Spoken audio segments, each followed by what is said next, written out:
Au petit matin, nous prenons la route. La brume enjolivée par les rayons du soleil nous laisse espérer de belles journées de navigation. Nous sommes en septembre et l'été indien perdure pour notre plus grande joie. Nous devinons les chantiers navals au loin et leur monstruosité de fer et de verre, véritables copies conformes des immeubles surpeuplés des banlieues françaises.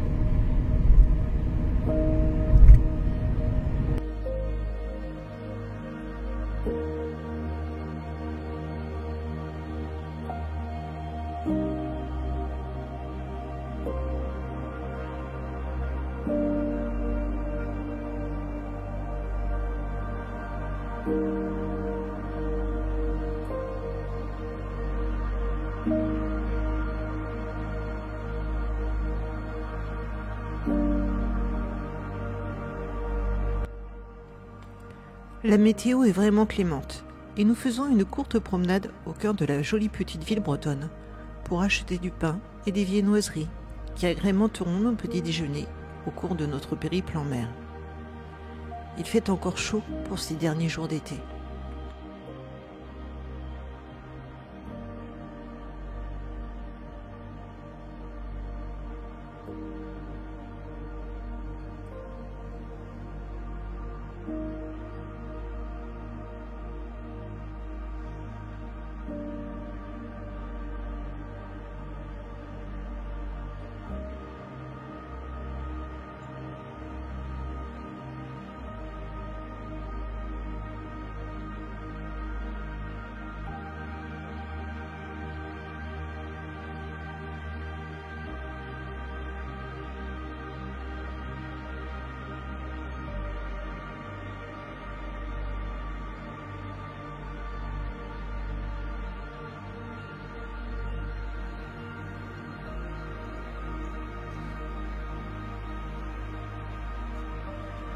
Notre copain navigateur a mis la cafetière en chauffe.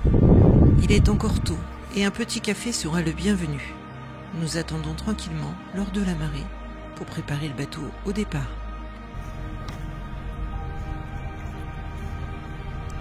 Nous franchissons les murs du port pour nous élancer en mer. L'océan séparé de ce bleu extraordinairement beau que j'ai tant rêvé de pouvoir contempler depuis le pont d'Amato. Et tandis que le ciel est limpide, la grand-voile et le génois sont déployés. L'étrave fend les eaux et nous avançons à bonne allure.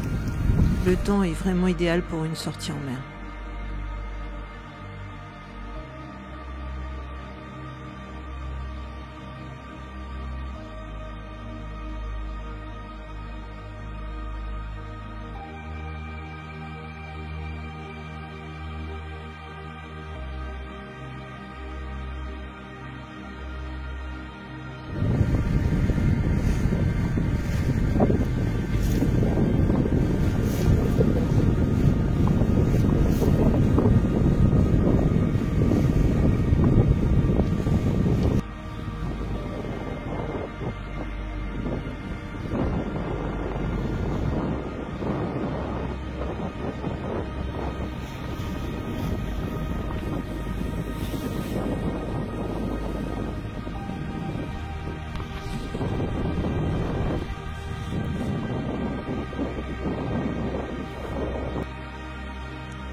Le capitaine décide que le SPI va prendre le grand air. À deux, l'installation est réalisée en un tour de main. Nous croisons un petit bateau de pêche et nous mettons le cap sur l'île Dieu. Enfin, le moteur s'arrête. Il ne reste alors que le son du voilier formant les flots.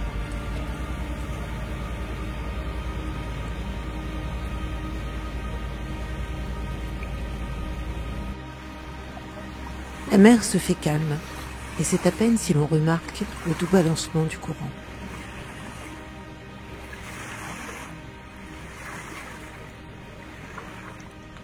Tout est si paisible, si tranquille. On en viendrait presque à oublier le son du haut-parleur qui crache ses élucubrations à tout vent.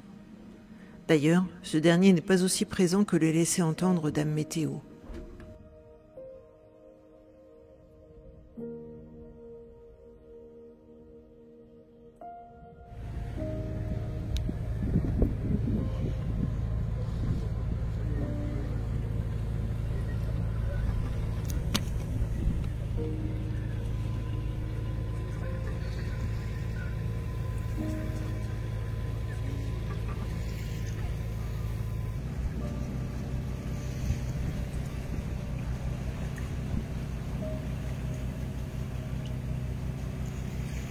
L'arrivée à Yeux est tout ce qu'il y a de plus tranquille. Les voiliers y viennent nombreux au soir venu, avant de disparaître au petit matin.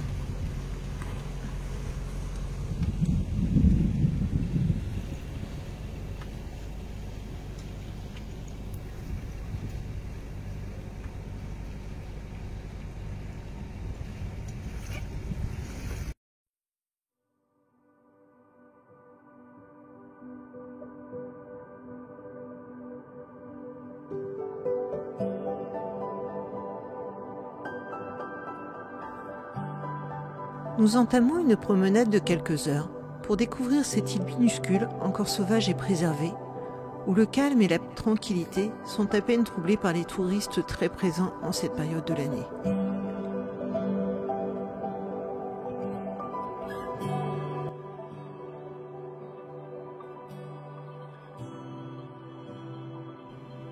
La vie en bateau est un autre monde.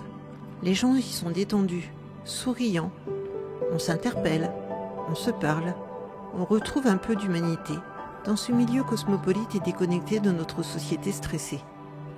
C'est presque troublant de se dire que le temps n'existe plus.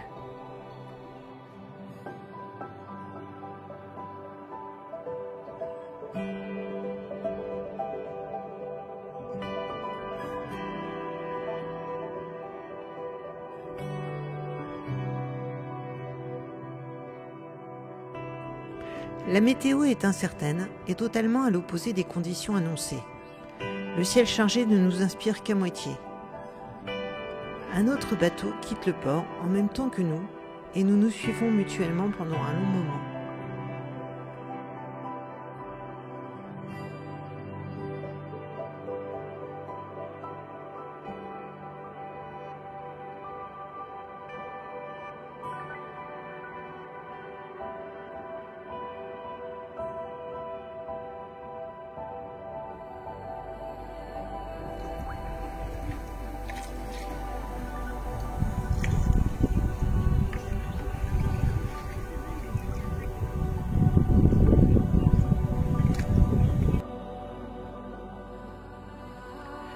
Le SPI est mis à poste et le restera jusqu'à notre arrivée à Belle-Île en fin de journée. Naviguer au SPI est une expérience planante. Le bateau prend une autre allure et gagne en vitesse.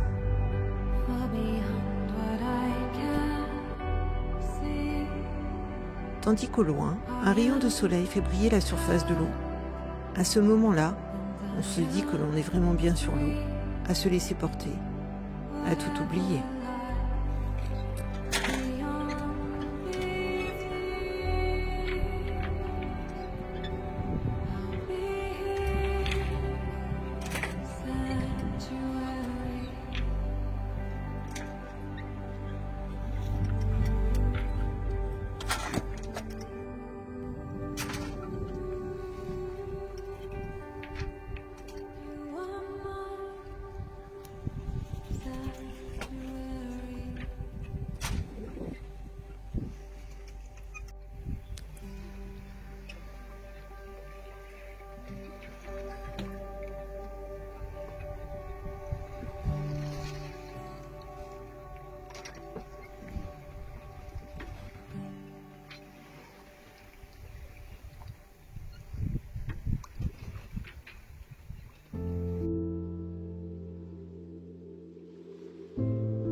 Il n'y a pas plus transcendant que d'avoir l'esprit si libre, que l'on en oublie même de penser. Je ne sais si c'est le mouvement de balancier du bateau, bercé par l'eau, ou cette quiétude que l'on ressent au tréfonds de nous. C'en est totalement planant, presque envoûtant.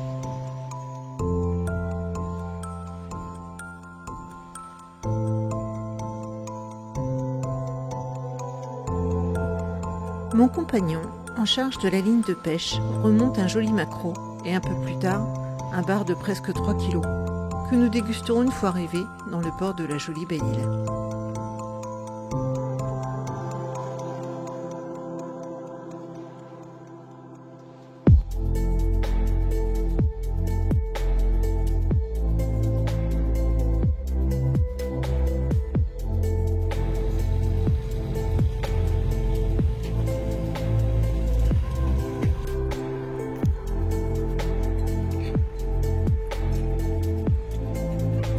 Accueillante et joliment parée de belles façades colorées, Belle-Île m'a immédiatement fait penser à Saint-Tropez, mais en beaucoup moins bling-bling.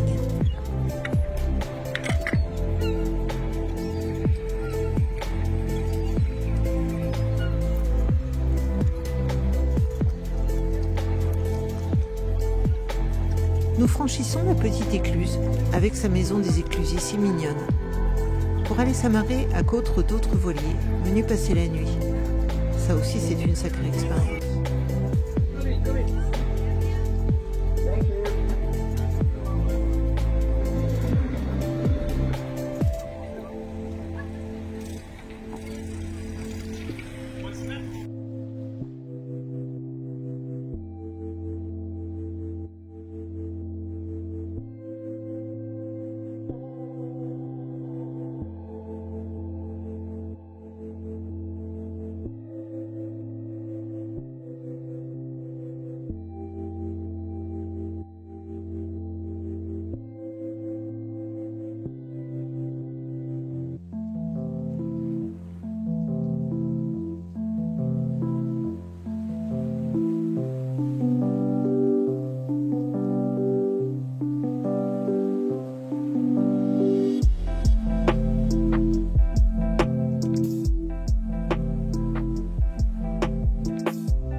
Nous partons en balade pour trouver la capitainerie, repérer quelques boutiques où nous pourrons aller nous ravitailler en pain et acheter quelques gourmandises.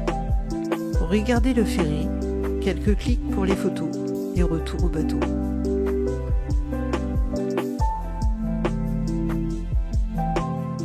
Au-dessus du café de la Rade, les fenêtres ouvertes laissent jaillir un rap assourdissant. Étrange de voir que dans cette jolie petite ville, il y a autant de laisser-aller.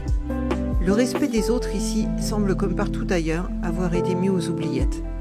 Et si j'ai aimé l'île pour ses jolies maisons, ses petites boutiques sympas, autant dans ce port grand comme un mouchoir de poche, j'ai détesté tout ce bruit environnant jusqu'aux petites heures de la nuit.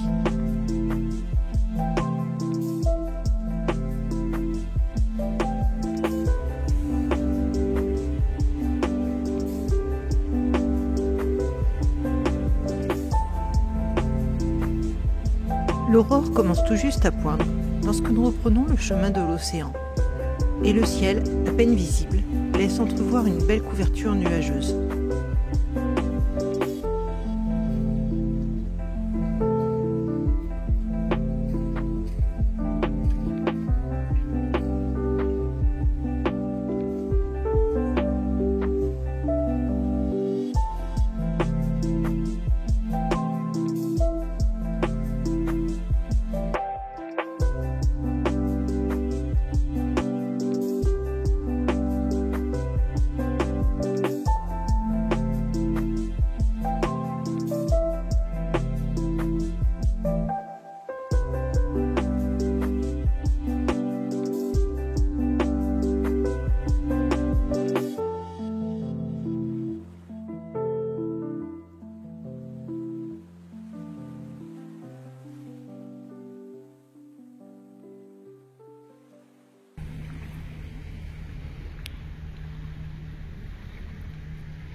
Je crois que dans les navigations, j'aurais à cœur de barrer au cœur de la nuit.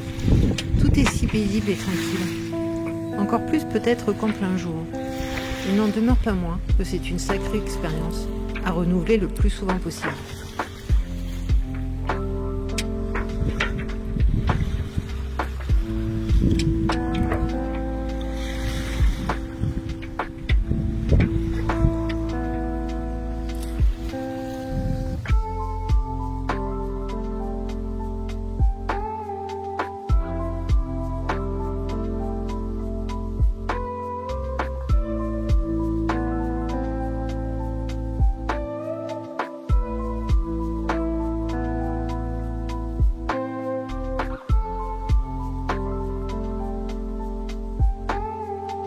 Les couleurs de l'aube se dévoilent au fur et à mesure que le jour se lève, tandis qu'un peu plus tard, le ciel se pare de teintes orangées, annonçant le vent que l'on devrait retrouver.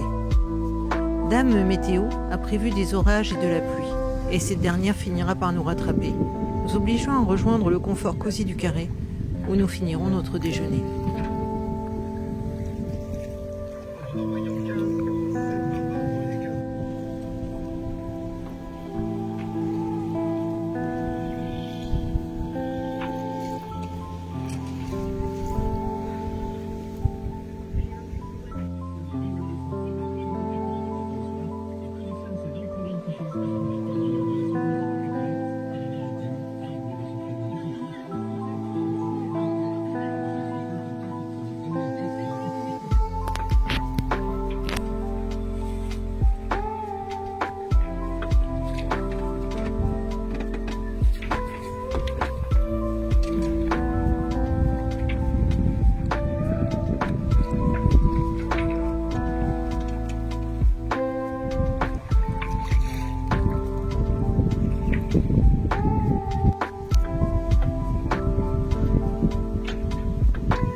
C'est grisant de naviguer avec un autre voilier.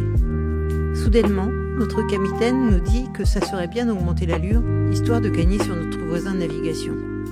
Et bien vite, il faut se rendre à l'évidence. Nous ne suivons pas la même route. Je m'étais juré de filmer l'océan au travers des hublots. C'est désormais chose faite. Il paraît que certains ressentent le mal de mer en étant ainsi enfermés à l'intérieur. Moi pas. J'adore ça. La seule fois où je me suis senti mal, c'était lors de notre précédente navigation, où soudain, et alors que j'éprouvais une faim grandissante, le mal de mer est apparu. J'avais pourtant bien déjeuné le matin. J'ai pourtant remarqué une chose, c'est que le sucre et l'océan ne font pas bon ménage. Le premier augmentant les symptômes que le second va multiplier.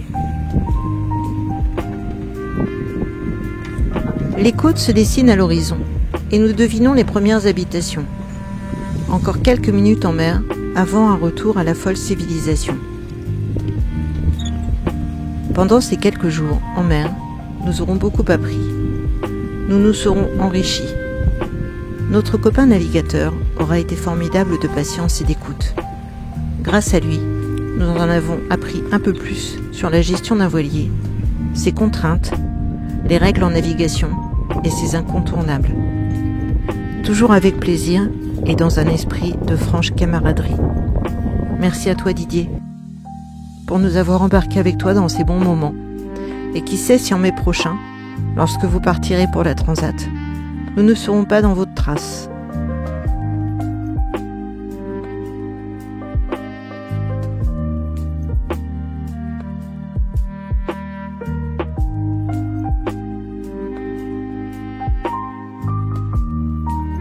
Au cours de cette navigation exceptionnelle, nous avons eu le plaisir de croiser quelques dauphins espiègles.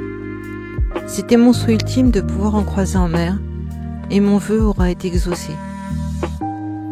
Le prochain vœu, et le dernier, serait de pouvoir rejoindre la Polynésie française en voilier, y arriver au petit matin et découvrir les parfums envoûtants de la terre et des fleurs, regarder le soleil se lever là-bas au loin sur l'horizon. C'est mon prochain défi, mon dernier rêve.